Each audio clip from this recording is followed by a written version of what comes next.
He looked at times every bit the crazed killer, but the prosecution maintained James Holmes knew precisely what he was doing and planned his massacre meticulously. He came in with overwhelming firepower. He brought with him over 700 rounds, including steel-penetrating rounds. And he shot anything and everything he could.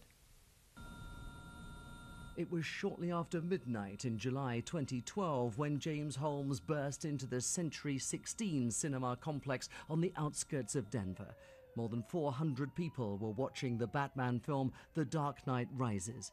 Dressed in body armor and wearing a gas mask, he threw a tear gas grenade into the audience before opening fire with an assault rifle, shotgun and pistol.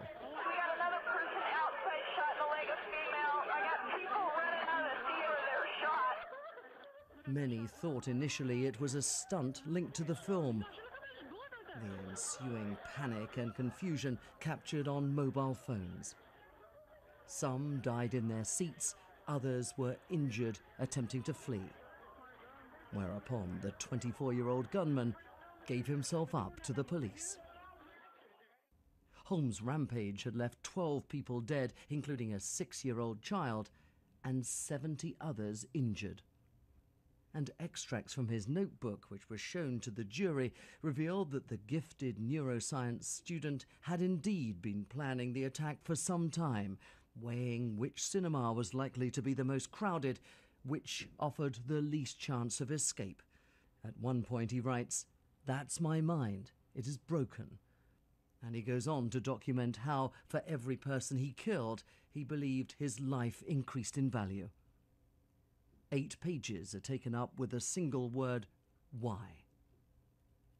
Holmes' view of murder as a boost to his self-esteem was also borne out in tape-recorded interviews played to the jury. Asked by a psychiatrist for his reaction when he heard a dozen people had died, this was his response. Just that I was worth 12 more people than I was before. The massacre, he said, had been a success. In what way for you was it successful?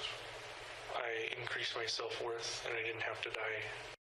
But the jury rejected the claim that Holmes was insane at the time of the killings.